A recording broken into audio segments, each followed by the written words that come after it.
Hello guys, it's Jeremy here today, and as you can see on the screen, I have my March Madness bracket for college basketball, and today I'm going to be talking about who I picked, why I picked, and just teams in general. The round of 64, I'm not really going to go over. Those are just like easy, like first rounds are easy to guess. Almost everyone gets those perfect sometimes. There's some upsets, but I'm going to start from the round of 32, and games actually start Thursday night. Today's Tuesday, so we got 2 days until games start for the round of 64. And here I go for the round of 32. For UConn and Kentucky, I have UConn going, and just because they're more organized, and I think they have a better chance of beating them just from their players and experience from last year, I think they're going to go to the finals, and it's just going to be good.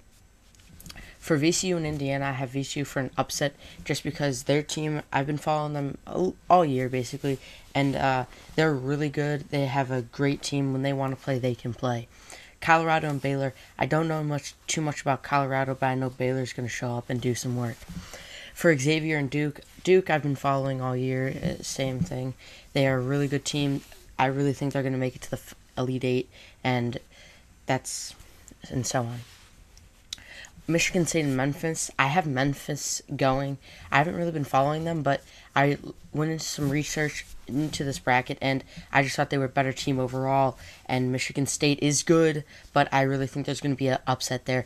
And if not, then my luck's off. I have a lot of upsets this year. Another one is Davidson and New Mexico. I don't know much about New Mexico. Davidson, I know a little bit about. They have a good team. They have good players. I think they can win that one. For BYU and I can't even pronounce that. I have BYU going just because they're good. They've had a lot of upsets last year and the year before that, and it's just going to be good. For Florida and Missouri, I have Florida going because Florida is a more stable team. Missouri has a good team. Florida just has better players and is more focused. Onto my other side, onto the East and Midwest. Syracuse and Kansas State. I have Syracuse going, even though today they just lost their best player. He was injured, and I still have them going, and Kansas State, I guess you're out of luck. I had Harvard go to the second round just because I think they can beat Vanderbilt overall. Harvard and Wisconsin, I don't see Harvard going past the round of 32 just because they have a good team, except Wisconsin's just really good. For Texas and Florida State, I have Florida State going. They have shown me a lot this year.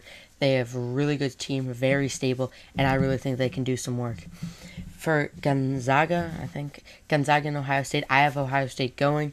They are a great team. They have great players, and they're really well balanced. For UNC and Alabama, I have UNC going. UNC is one of the best teams. They've gone to the Final Four for like the past 4 years or something like that. I have not been paying attention, even though I love UNC. For Temple and Michigan, I have Temple going just because Temple has a good team. Michigan has a great team. I'm not going to lie. They are very stable and know what they're doing. But Temple just has a balanced offense and defense and really can do some work.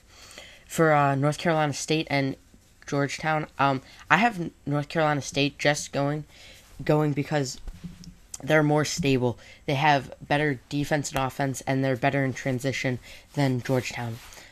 For Purdue and Kansas, I have Kansas going. I really think Kansas can do some work this year. They did it. They showed it last year and the year before that, going to the Final Four, and I really hope they can do something this year. Okay, now on to the Sweet 16, where it gets a little more interesting. For Kentucky, what am I talking about? UConn and VCU. I really think UConn's going to go. They have a great team, very stable, and they've shown to do a lot towards the Elite Eight and Final Four in the bracket. For Baylor and Duke, I have Duke going just because they are a very, very stable team, good in transition, and really know what they're doing. Baylor, on the other hand, they might pull an upset off. I don't know. We'll see who goes and who doesn't. It's all based on luck and what you know. For Memphis, they're going, and I really think they're going to make it to the final. No, I don't have. What am I talking about?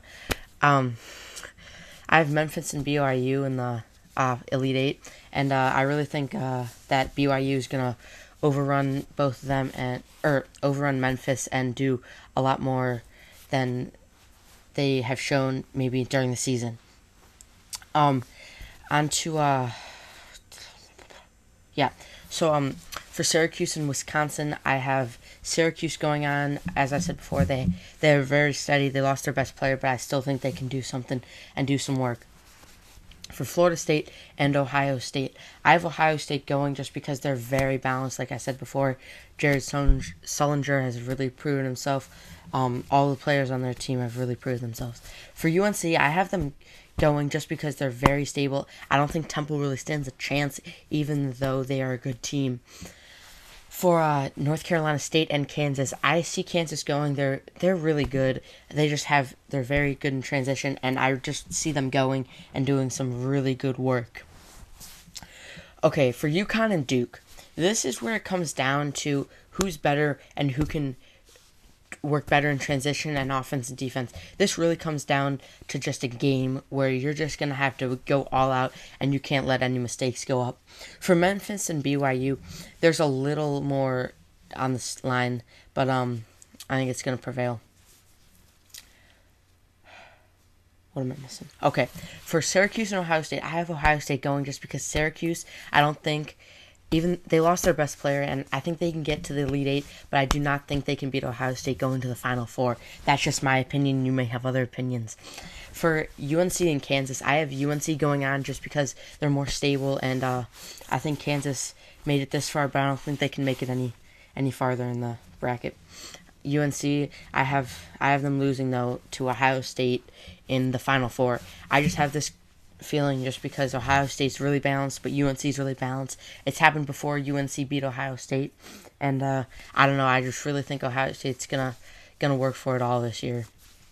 For UConn and BYU, I have UConn going on to face Ohio State in the championship game. And for overall, I had this last year, but I really think Ohio State can win this year and really prevail.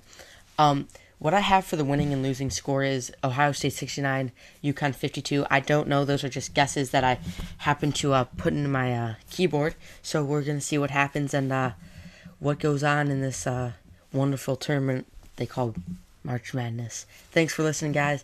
Hope you enjoyed my bracket. Hope you can learn something, and thanks.